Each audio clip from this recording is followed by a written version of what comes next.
Olá, meus amigos, tudo bem com vocês?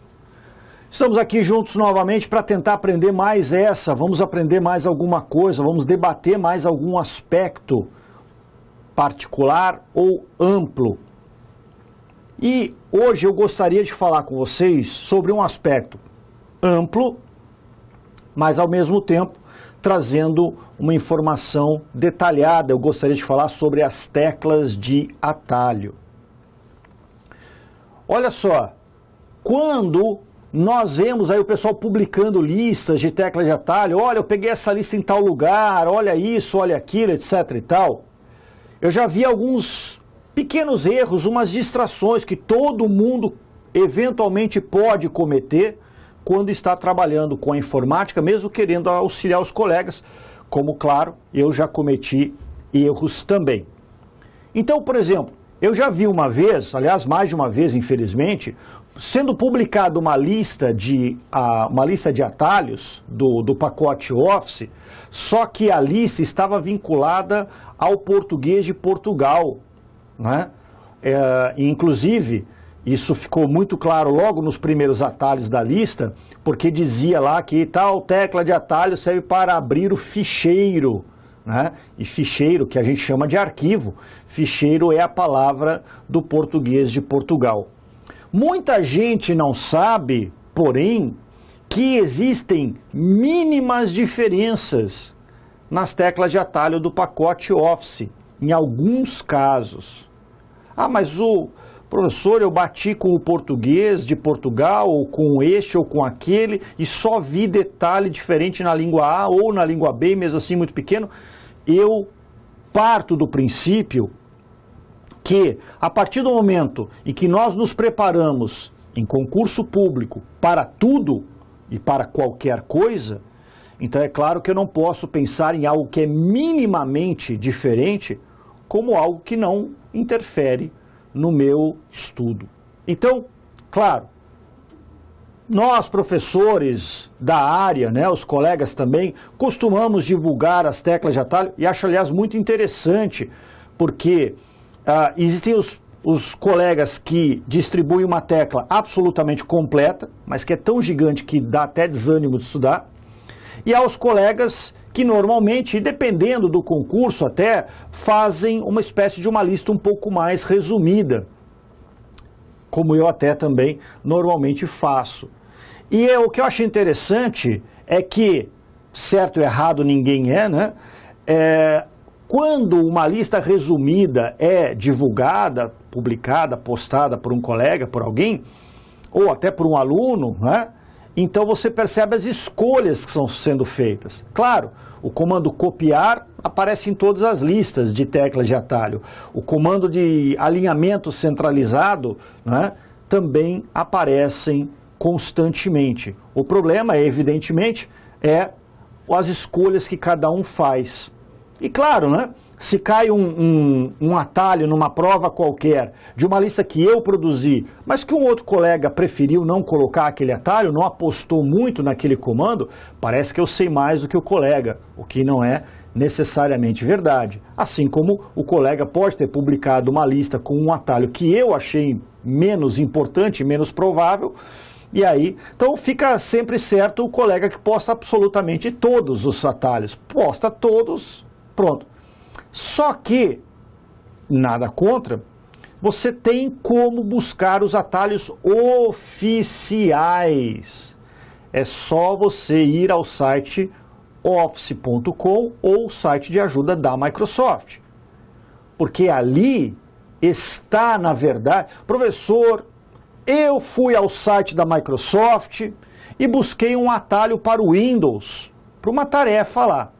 Por quê? Porque eu vi uma postagem de um amigo, de um professor, de um sei lá quem, e havia lá uma tecla de atalho que executaria tal comando. Aí eu fui lá e no meu computador não executou. E agora, será que o meu computador está na configuração padrão? Porque no meu computador o mesmo comando funcionou de maneira diferente. E agora, faço isso, faço aquilo, não faço nada e rezo para não cair, porque a melhor maneira, claro, é você tirar a dúvida com alguém da área, que você tenha um contato e confiança, mas você pode ir ao próprio site da Microsoft. Professor, mas eu fui ao site da Microsoft. E a tecla de atalho lá, lá diz que o Windows 7, para fazer tal coisa, tem que pressionar A, B e C juntos. Eu pressionei A, B e C juntos, não aconteceu. E agora? Agora você esquece o que deu certo ou deu errado no seu computador. Você armazena informação de acordo com o que está no site da Microsoft. Por quê? Porque já pensou uma mesma questão e dois recursos. A questão diz, qual é a tecla de atalho no Windows 7 BR na sua configuração padrão para executar o comando X? Aí tem lá as alternativas. Você erra e entra com este recurso.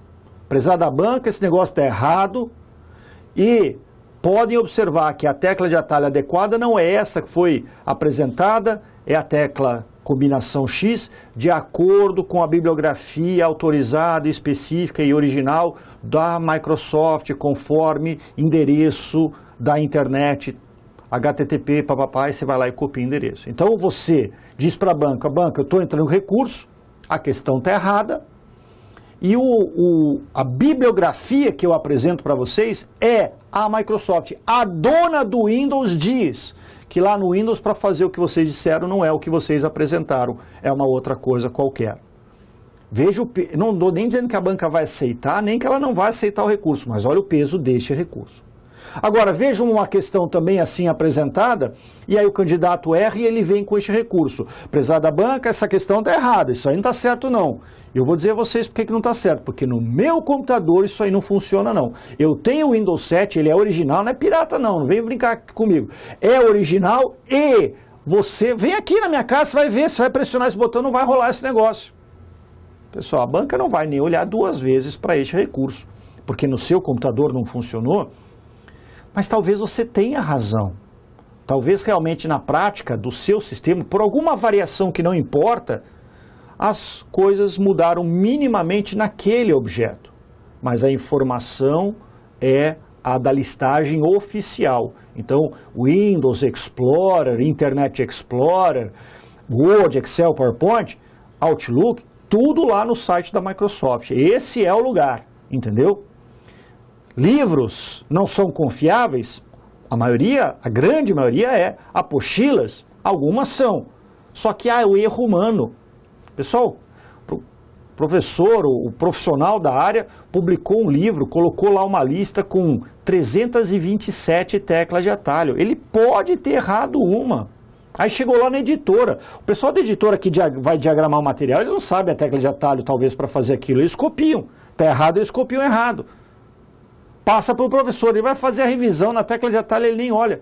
O erro saiu. Alguém vai comprar o livro, alguém vai avisar a editora vai avisar o autor vai publicar uma errata, beleza, mas até isso acontecer, pode ser que você esteja lendo esse livro e está lá tentando fazer e está quebrando a cabeça. Como também, pessoal, questões que a gente pega aí na internet cujo gabarito é errado. O gabarito oficial é B de bola, mas alguém lá no site que apresentou a questão errou e colocou C de casa. Você já resolveu a questão 18 vezes. E para você está dando sempre a letra C.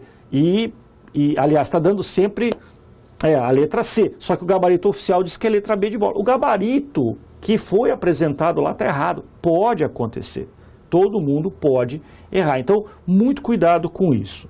Outra coisa. A bem da verdade, a maior parte das funções de um programa de computador, quando estão vinculadas a uma tecla de atalho, é uma tecla de atalho só.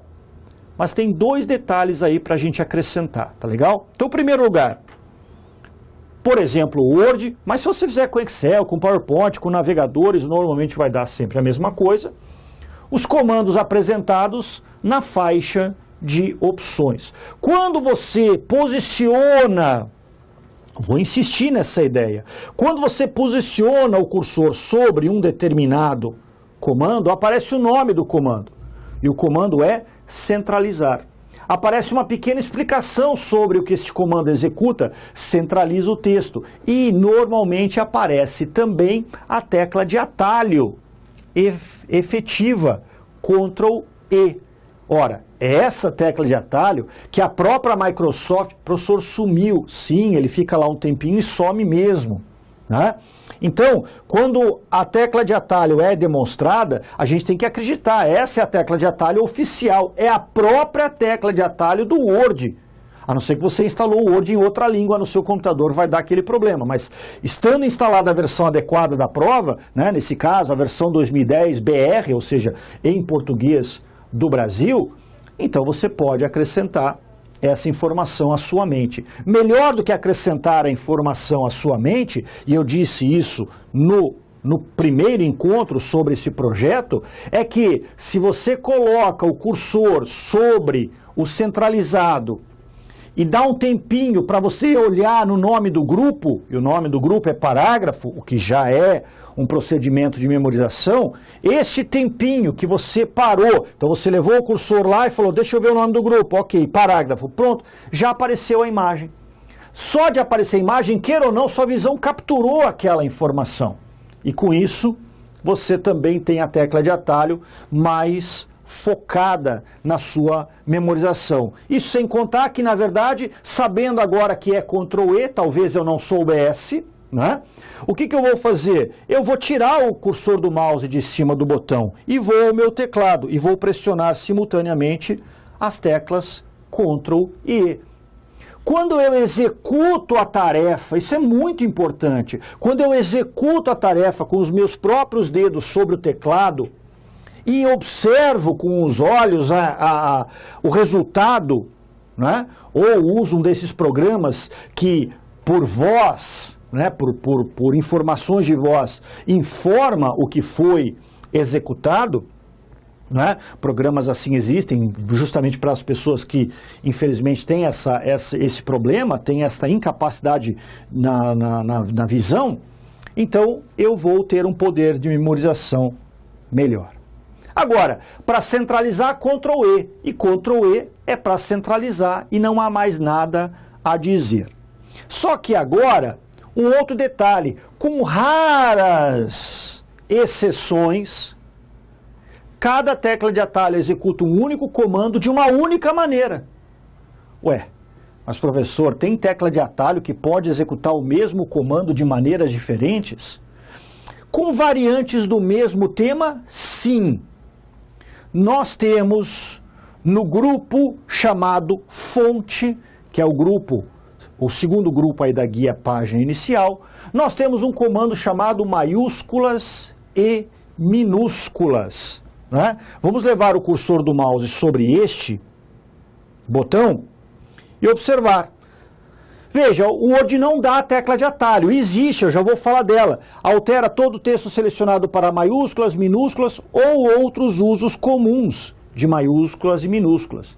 Aí o Word já diz, ó, pressione F1 para obter mais ajuda. F1 a gente sabe, a tecla de atalho do ajuda sempre foi.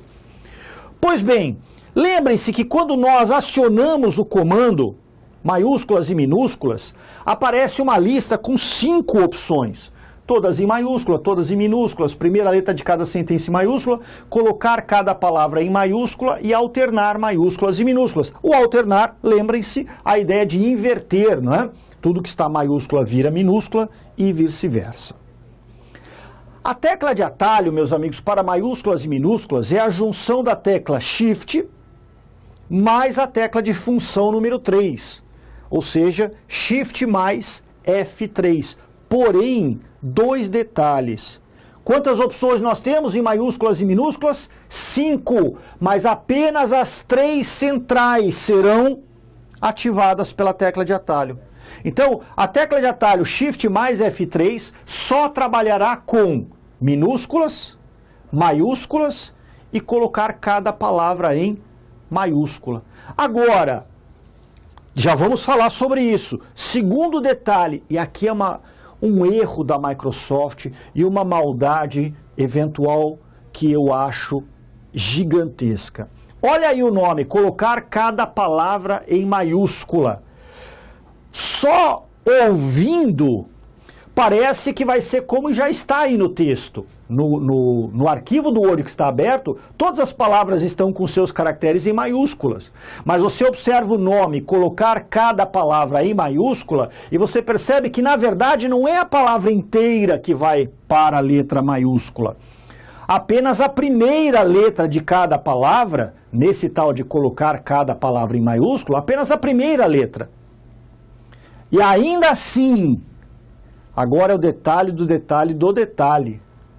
O C de colocar, o C de cada, o P de palavra e o M de maiúscula estão todas assim em maiúscula. Mas o E do em não está em maiúsculo. Porém, observem o que vai acontecer, façam também no seu computador. Triplo clique para eu selecionar esse parágrafo inteiro e, claro, tudo está em maiúscula, como nós vimos. Vou então pressionar simultaneamente Shift e F3. Observe o que aconteceu. A expressão, até então totalmente apresentada em maiúsculas, agora está apresentada apenas em minúsculas. E quando eu pressionar Shift mais F3 novamente, ele vai para o modelo realmente chamado colocar cada palavra em maiúscula. Olha a letra E do em. A Microsoft errou no exemplo. Lá no exemplo, colocar cada palavra em maiúscula, o E do em não está em maiúscula, mas o que faz o comando colocar cada palavra em maiúscula? Colocará a primeira letra de todas as palavras em maiúscula. Né? Não vai desprezar artigo, preposição, etc. e tal, não vai. Como dava a entender o próprio exemplo da Microsoft.